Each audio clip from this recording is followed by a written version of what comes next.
Amigos, nuevamente con ustedes, Otra Mirada TV con su programa Mesa Política. En esta oportunidad estamos con el ingeniero Salomón Lerner, ex presidente del Consejo de Ministros en el primer gabinete del gobierno de Ollanta-Humala.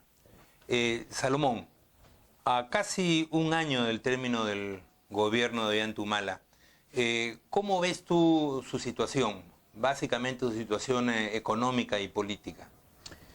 Bueno, creo que estamos viviendo, sobre todo en este último año, una desaceleración económica muy importante en el país, y esto trae a colación varios de los hechos importantes que se le trató de influir en el gobierno del presidente Ollanta desde un comienzo, que este no era el momento oportuno, estos últimos 4 años que han ocurrido, de austeridad, sino de saber gastar.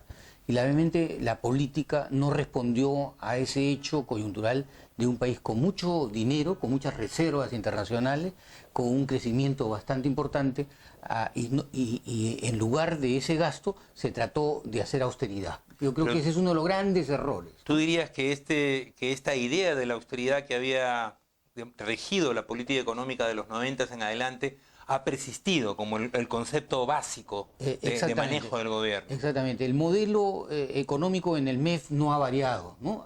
Se ha sostenido y creo que se ha profundizado aún más, ¿no?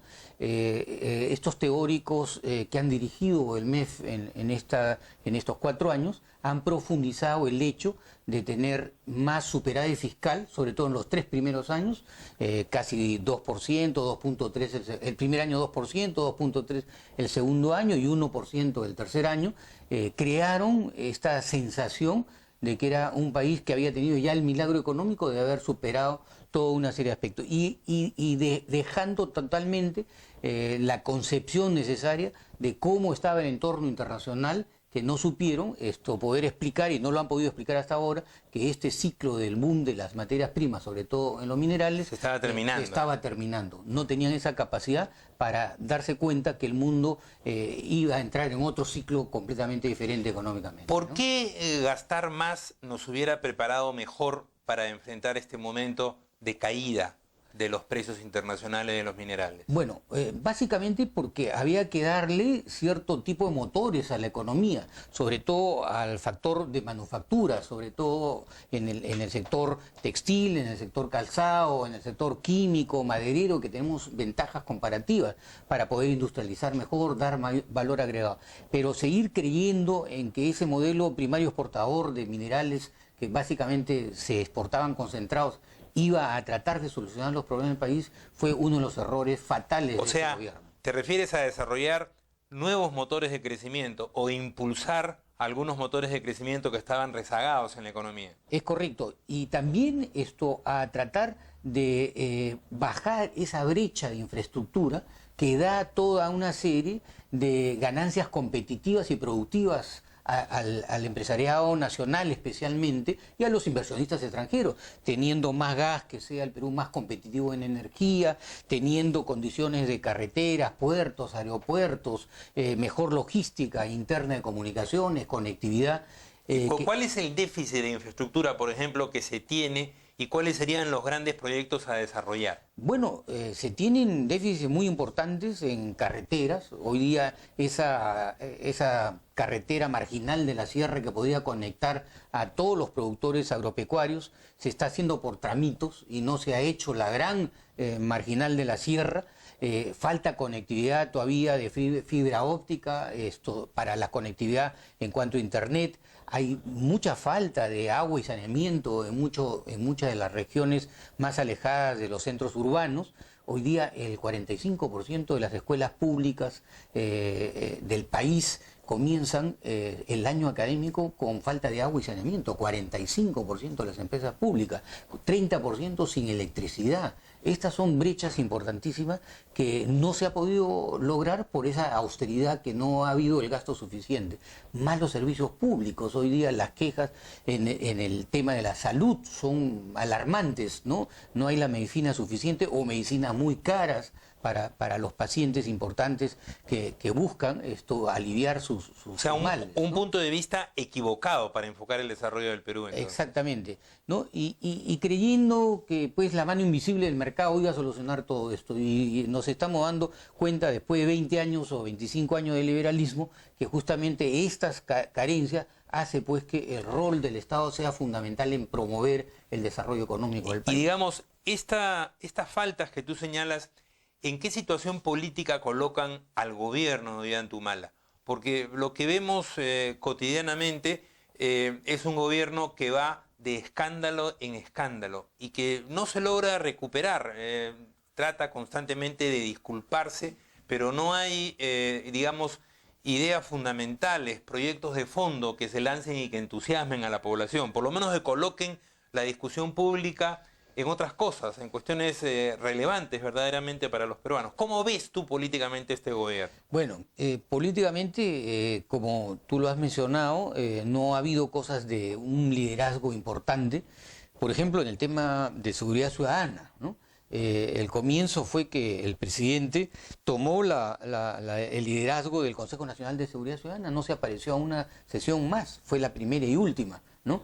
Esto es falta de liderazgo, eso es falta de darle confianza al país en donde se está tratando de hacer las cosas con ese liderazgo que contagie a los factores económicos. Y eso en la cosa política, en la cosa de la ciudadanía. En proyectos fundamentales no ha habido ese liderazgo, ¿no? El gas no ha llegado con la rapidez que debía haber llegado, ni el que se está obteniendo, porque ha faltado capacidad del ducto para trasladar gas, por lo tanto ha habido industrias importantes que se han querido desarrollar en el país y no han podido hacerlos, como cementeras de vidrio, nitratos, fertilizantes. Pero este es un caso particular de ineptitud, ¿no? Porque el recurso está allí, el recurso está descubierto, los contratos fundamentales están hechos. O sea, digamos, un observador se preguntaría, ¿qué cosa es lo que falta, no? Sí, sí, efectivamente.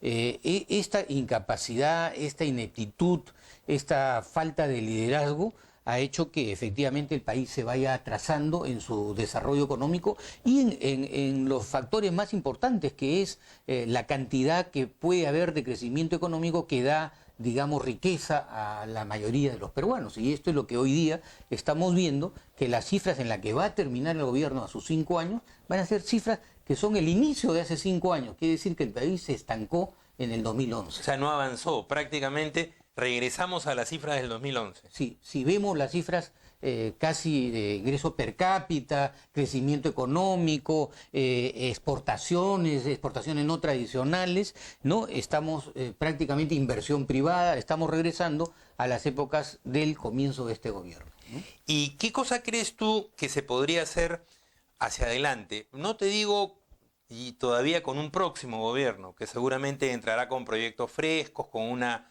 nueva idea de las cosas, sino en estos 12 meses, ¿qué cosa le cabe a la población, a la ciudadanía, demandarle al gobierno de Ollanta-Humala?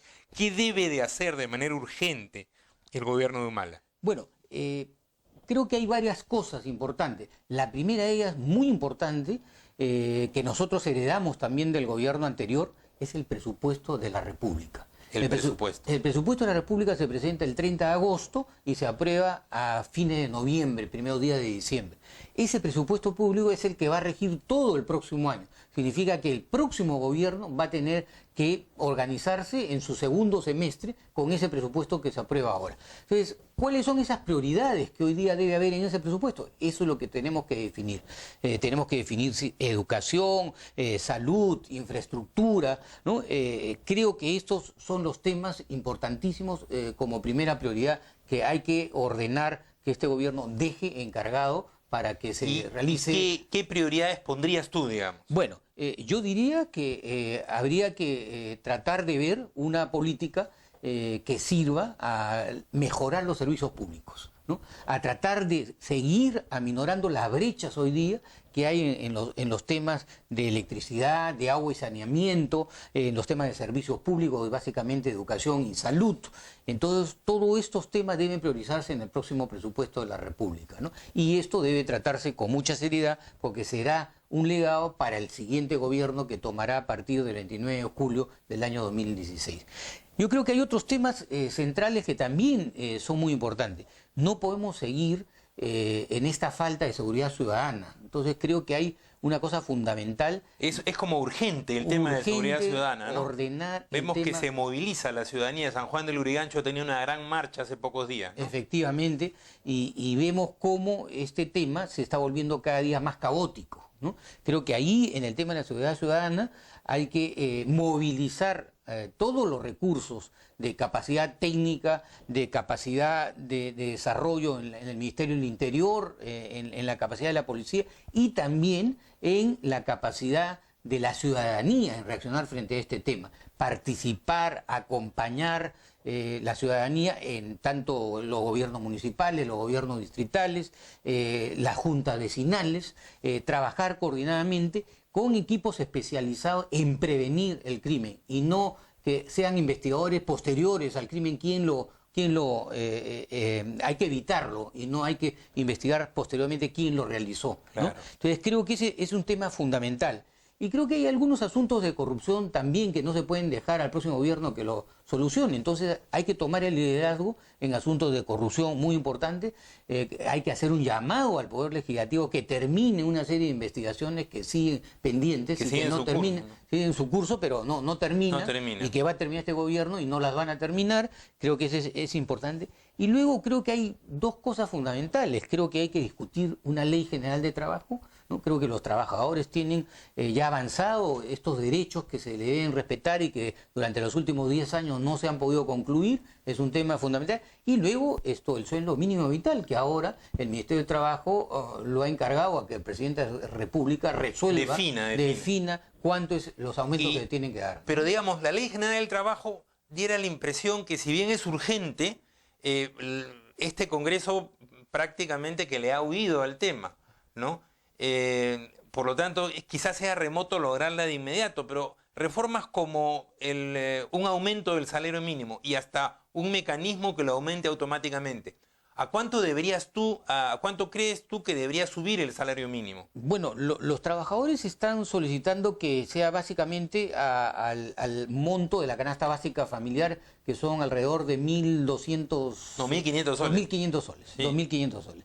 Y creo que hay otro tema, hay otro factor que han presentado los empresarios, algunos economistas, que esto es con respecto a la productividad y al crecimiento, ¿no? Y plantean 885 soles, algo por el estilo. Entonces yo creo que hay que buscar la media que equilibre, pero además que proyecte un poco el hecho fundamental. Porque diera la impresión que está atrasado, ¿no? Está atrasado. Que el anterior también estuvo atrasado y que este ya está atrasado. Con el aumento de 25 estaba atrasado otro 15 a 20%. Y ha habido crecimiento los 2 o 3 primeros años y ha habido una mejora de productividad, aunque menor que la del promedio de los años anteriores, ¿no?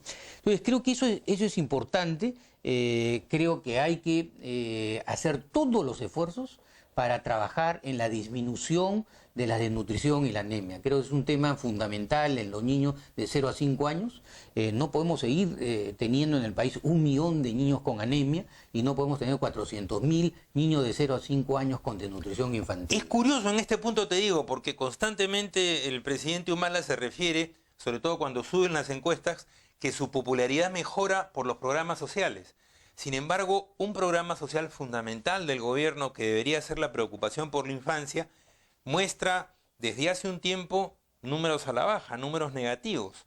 ¿A qué aludes tú esto? ¿Por qué sucede esta situación? Yo creo que hay una falta de coordinación y una falta de aptitud del funcionario público, sobre todo en los sectores de salud, MIDIS, el sector que está encargado de esto, que tiene la necesidad de coordinar esto con los gobiernos regionales, con los gobiernos municipales, para llevar a cabo estas campañas. Y hay que recordar que el presidente Ollanta firmó el pacto de desnutrición cero, que no se ha cumplido, ¿no? Estamos encima de los 14% en líneas generales y en algunos lugares entre el 40 y 50% en algunas regiones del país, ¿no?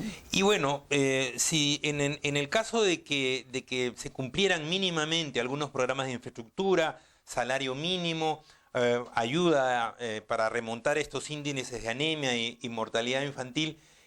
¿Tú crees que esto podría llevar al gobierno a una mejora en su imagen? ¿O crees que definitivamente este es un gobierno que ha equivocado el camino y digamos, como tal, como propuesta política, tiene poco aire hacia el futuro? No, yo creo que haciendo estas cosas mínimas, recuperando inversión en infraestructura, inversión pública en infraestructura, recuperando el tema de la exportación no tradicional, y los otros temas que hemos tocado, puede recuperar cierto tipo de que la crisis política que hoy vive y el rechazo que está teniendo en la mayoría de la población pueda ser recuperado en alguna medida, ¿no? No diría que en la medida de lo que fue inicialmente las esperanzas de un 55-60% de la población que acompañó en las primeras medidas al gobierno, pero por lo menos dejar algo que sincerice que el próximo gobierno tenga la plena seguridad de poder iniciar rápidamente una aceleración de la economía en el país. Y bueno, tú que has sido protagonista en una primera etapa de esta administración gubernamental, ¿cómo te sientes frente a este tramo final del gobierno de Humala? ¿Y qué perspectivas le ves al país de ahí en adelante, digamos, para concluir? Bueno, yo me siento un poco arrepentido de haber tratado de tratar de apostar por un proyecto que no fue llevado a cabo, ¿no? En esa parte. Pero me siento muy optimista de la potencialidad que tiene este país, ¿no? Y que tenemos que verlo como un país que no solamente va a salir con el modelo primario exportador minero, sino que tiene un potencial inmenso en sectores como la agroindustria, como el turismo, como la gastronomía, como proyectos de industrias culturales que hay que desarrollar en el Perú. Entonces tengo un gran optimismo de la potencialidad que tiene el país y de la capacidad emprendedora de los ciudadanos peruanos que, a pesar de toda esta crisis, están saliendo adelante y están sobreviviendo a todas las dificultades que hay para poder ser gente que cumpla una función dentro de la sociedad, ¿no? Y a los más jóvenes, ¿qué les dirías? Que han mostrado especial preocupación y afán movilizador. Yo les diría, comprométase en la política, participen en la política, no simplemente digan que la política está ahí, pero es de otros. Ellos deben ser los comprometidos, porque es el futuro. A ellos tendremos que dejarles ese legado, pero tienen que tener un compromiso de actuar en la política y, como se dice, poner las manos en el tema de la política que hoy día está tan desvalorizada y que los jóvenes no quieren aceptar integrarse a esa carrera, ¿no? Bueno, Salomón, muchas gracias. Gracias también, Nicolás. Amigos, ha sido con ustedes Otra Mirada TV en su programa Mesa Política. Próximamente estaremos de nuevo con ustedes. Gracias.